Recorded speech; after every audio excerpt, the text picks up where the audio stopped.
Baik, Bismillahirrahmanirrahim. Assalamualaikum warahmatullahi wabarakatuh. Shalom, Om Swastiastu, Namo Buddhaya, dan salam kebajikan. Yang terhormat Bapak Prof. Haryanto dan teman-teman sekalian yang saya banggakan, berdirinya saya di sini untuk mempresentasikan hasil kerja kelompok kami. Dan sebelum itu, izinkan saya memperkenalkan nama-nama anggota kelompok saya. Yang pertama adalah Andi Rizka Agniavia sebagai pemateri pertama. Yang kedua adalah Suci Danada sebagai pemateri kedua. Dan yang terakhir adalah saya, Putra Nur Sabto Widodo, sebagai moderator. Baiklah, untuk mengestimasikan waktu, langsung saja kita akan pindah kepada poin-poin penting yang akan kita bahas pada topik kali ini. Yang pertama adalah status dan kualifikasi guru dan dosen. Yang kedua adalah hak dan kewajiban guru dan dosen. Yang ketiga adalah pengembangan profesional guru dan dosen. Dan yang keempat adalah kenaikan penghargaan atau pangkat guru dan dosen. Serta yang terakhir adalah perlindungan hukum guru dan dosen. Oke, baiklah. Langsung saja materi pertama akan dibacakan langsung oleh Andi Rizka Agniavia sebagai pemateri pertama. Dengan hormat dipersilahkan. Thank you. So I will continue to the next material. Stay tuned about teacher and lecture. Jadi undang-undang tentang guru dan dosen. Kualitas manusia Indonesia dihasilkan melalui penyelenggaraan pendidikan yang bermutu oleh pendidik profesional. Oleh karena itu, guru dan dosen sebagai pendidik profesional mempunyai fungsi, peran, dan kedudukan yang sangat strategis. Undang-undang yang mengatur tentang guru dan dosen adalah Undang-Undang Nomor 14 Tahun 2005. Dasar penetapan Undang-Undang Guru dan Dosen yang pertama pada pasal 20, pasal 22D, dan pasal 31 Undang-Undang Dasar 1945, dan yang kedua Undang-Undang Nomor 20 Tahun 2003. Undang-Undang Guru dan Dosen adalah peraturan hukum yang mengatur mengenai status, hak, kewajiban, dan pengembangan profesi bagi guru dan dosen di suatu negara. Tujuan undang-undang ini adalah untuk meningkatkan kualitas pendidikan dan memberikan perlindungan hukum bagi para pendidik. So, for the next is purposes stay tuned about teacher and lecture. Jadi berikutnya adalah tujuan ditetapkannya undang-undang guru dan dosen untuk mengatur tentang kepentingan pendidik yang terkait dengan yang pertama, mekanisme sistem pendidikan, peningkatan mutu pendidikan, dan yang terakhir adalah untuk memperjelas hak dan kewajiban para pendidik.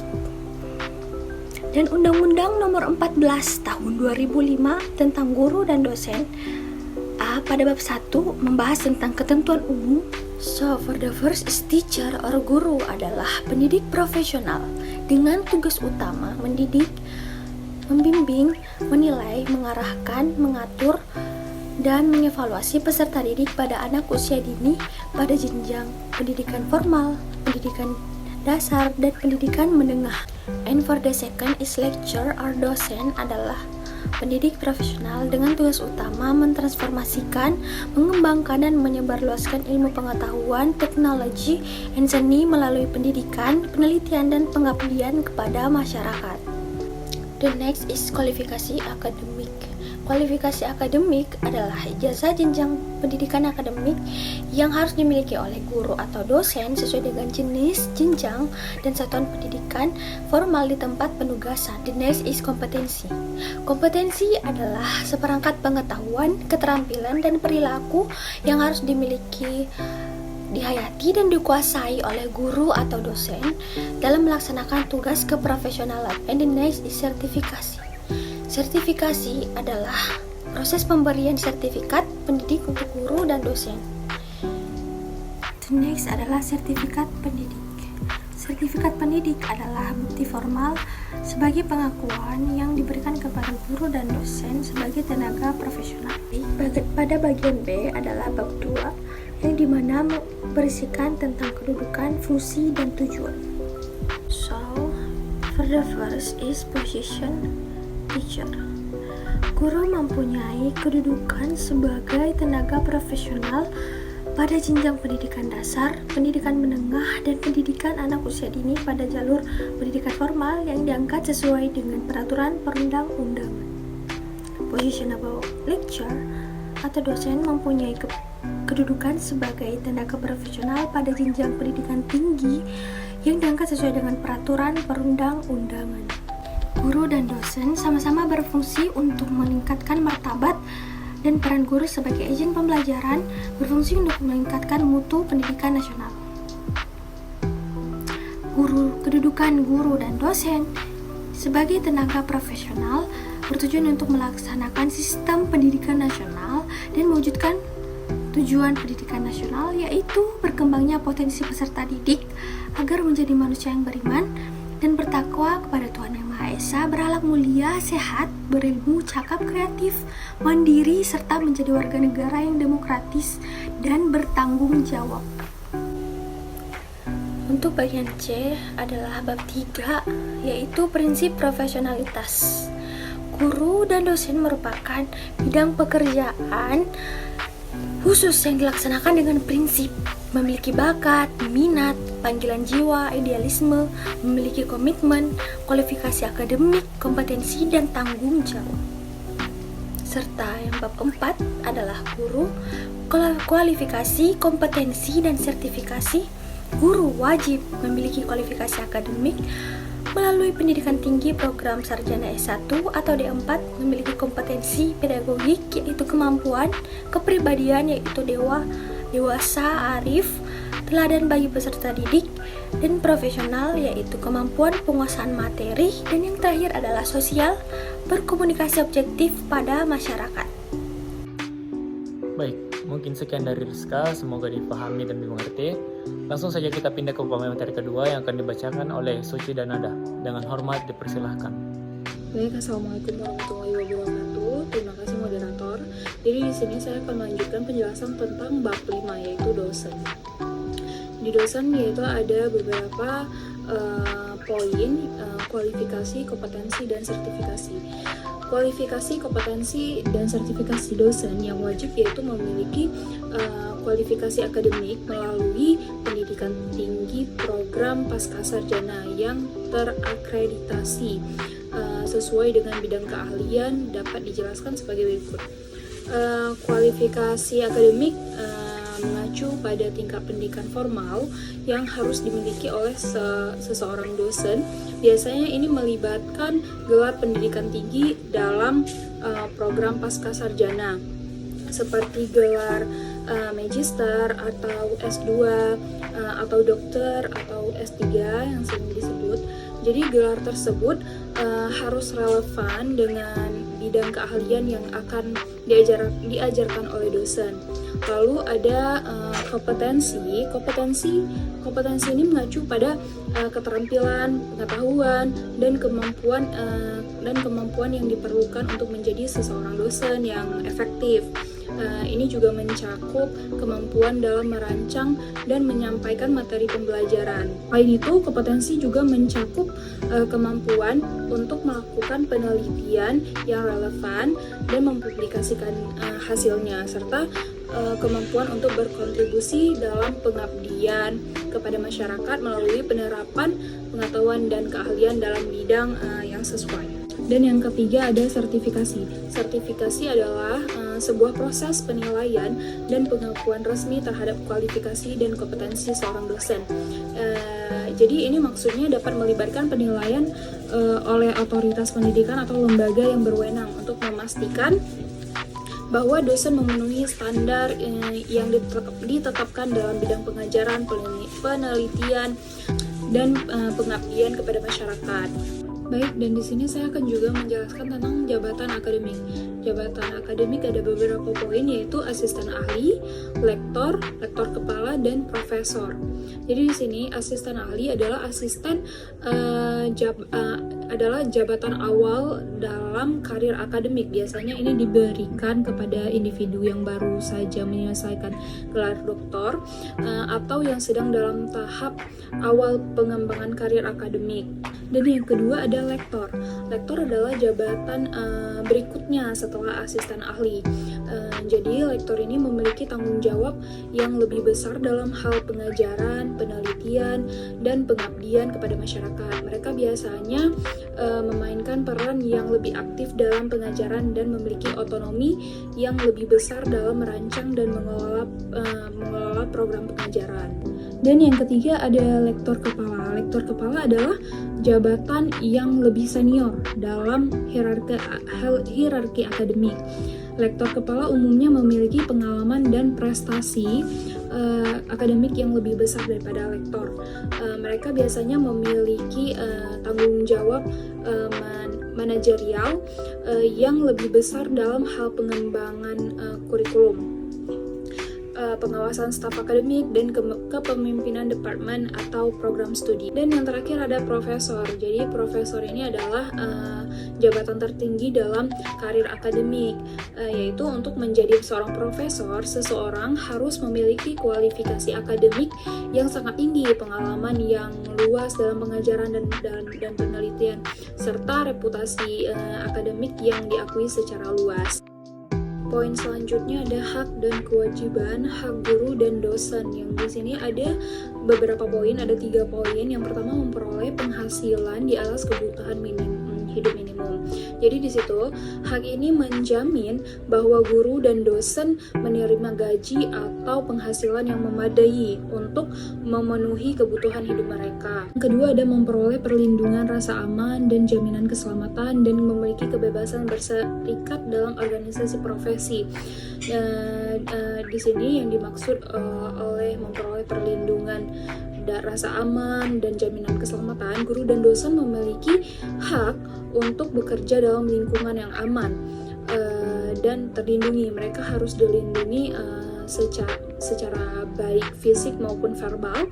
Selain itu, mereka juga berhak atas jaminan keselamatan dalam melaksanakan tugas-tugas mereka, terutama dalam situasi atau kondisi yang berpotensi berbahaya. Dan yang ketiga ada memperoleh kesempatan untuk meningkatkan kompetensi kualifikasi akademik serta memperoleh pelatih dan pengembangan profesi, yaitu dimaksud guru dan dosen memiliki hak untuk berserikat dalam organisasi profesi atau serikat pekerja yang melindungi kepentingan dan hak-hak mereka. Kebebasan berserikat memungkinkan mereka untuk bersatu dan memperjuangkan kepentingan bersama, termasuk membahas kondisi kerja, gaji, kebijakan institusi, dan isu-isu terkait pendidikan. Di poin selanjutnya ada kewajiban guru.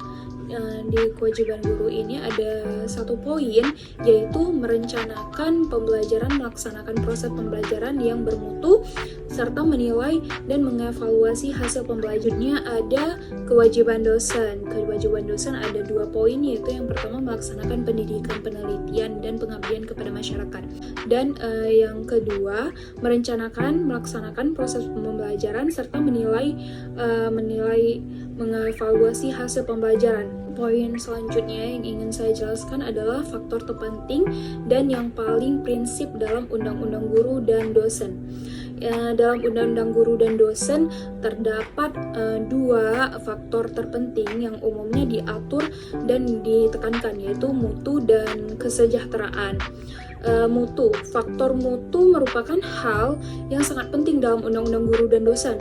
Kenapa? Karena undang-undang tersebut diharapkan dapat mengatur segala perihal yang menunjang pencapaian mutu pendidikan, baik dalam proses pembelajaran maupun hal pembelajaran. Undang-undang ini juga dapat mengatur standar pembelajaran, penilaian, evaluasi, dan pengembangan kompetensi guru dan dosen. Dan yang kedua adalah kesejahteraan. Undang-undang Guru dan Dosen juga mengatur kesejahteraan guru dan dosen. Hal ini meliputi pengaturan mengenai gaji, tunjangan, jaminan sosial, dan hak-hak lainnya yang berkaitan dengan kesejahteraan mereka. Undang-undang ini juga bertujuan untuk memastikan bahwa guru dan dosen memperoleh penghasilan yang layak, perlindungan sosial yang memadai, serta fasilitas dan kebijakan yang mendukung kesejahteraan mereka. Dan selanjutnya ada beberapa masalah dalam Undang-Undang Guru dan Dosen. Apa aja masalahnya? Yang pertama ada masalah kewenangan. Salah satu masalah yang muncul adalah terkait dengan kewenangan dalam pengaturan pendidikan dan penempatan guru. Yang kedua adalah masalah kesejahteraan. Masalah kesejahteraan guru dan dosen masih menjadi perhatian dalam Undang-Undang Guru dan Dosen. Beberapa guru dan dosen mungkin menghadapi masalah terkait rendahnya gaji, kurangnya tunjangan, dan keterbatasan jaminan sosial serta fasilitas dan sarana pendukung yang tidak memadai. Dan yang ketiga ada masalah oleh undang-undang. Masalah gelar akademik. Undang-Undang Guru dan Dosen juga mengatur persyaratan gelar akademik untuk menjadi dosen di perguruan tinggi. Namun terkadang ada masalah terkait validitas dan kualitas gelar akademik yang tinggi. Dan selanjutnya ada diskriminasi guru non-PNS. Masalah diskriminasi terhadap guru non-PNS atau pegawai negeri sipil juga sering muncul dalam implementasi Undang-Undang Guru dan Dosen. Guru non-PNS mungkin menghadapi perlakuan yang tidak adil dalam hal kesejahteraan, pengakuan profesional, atau akses ke fasilitas dan peluang yang sama dengan guru PNS. Dan poin terakhir ada sanksi, yaitu sanksi guru dan dosen bagaimana yang dimaksud pada ayat pertama yang berupa teguran. Teguran guru atau dosen dapat menerima teguran sebagai sanksi atas pelanggaran yang dilakukan. Kedua, peringatan tertulis, yaitu jika pelanggaran yang dilakukan lebih serius, guru atau dosen dapat menerima peringatan tertulis. Peringatan ini berupa surat yang berisi catatan resmi mengenai pelanggaran dan mungkin mencantumkan konsekuensi lebih lanjut jika pelanggaran terus dilakukan. Yang ketiga ada penundaan pemberian hak guru. Sanksi penundaan pemberian hak guru dapat diberikan dalam situasi tertentu. Hal ini berarti guru yang melanggar akan ditunda atau tidak memperoleh hak-hak tertentu seperti kenaikan pangkat, tunjangan, atau penghargaan lainnya. Yang keempat ada penurunan pangkat. Penurunan pangkat jika pelanggaran yang dilakukan sangat serius, sanksi penurunan pangkat dapat diberikan kepada guru atau dosen. Penurunan pangkat ini berarti mereka akan kehilangan jabatan atau posisi yang lebih tinggi yang mereka miliki. Dan yang kelima ada pemberhentian dengan hormat. Pemberhentian dengan hormat jika pelanggaran yang dilakukan sangat serius dan melanggar ketentuan yang berlaku, guru atau dosen dapat diberhentikan dengan hormat. Pemberhentian dengan hormat berarti mereka diberhentikan dari jabatan atau posisi mereka secara resmi dan terhormat. Dan yang terakhir, pemberhentian tidak dengan hormat, yaitu sanksi pemberhentian tidak dengan hormat diberikan jika pelanggaran yang dilakukan sangat serius dan melanggar ketentuan yang berlaku. Pemberhentian ini berarti mereka diberhentikan dari jabatan atau posisi mereka tanpa mendapatkan penghormatan atau penghargaan. Baik, sekian penjelasan dari saya. Bila ada salah kata, saya mohon maaf. Kembali ke moderator. Baik, materi tadi ditutup oleh Suci dan Nada. And if you have a question, please raise your hand or write in the kolom komentar. Thank you. Wabillahi taufiq wal hidayah. Wassalamualaikum warahmatullahi wabarakatuh.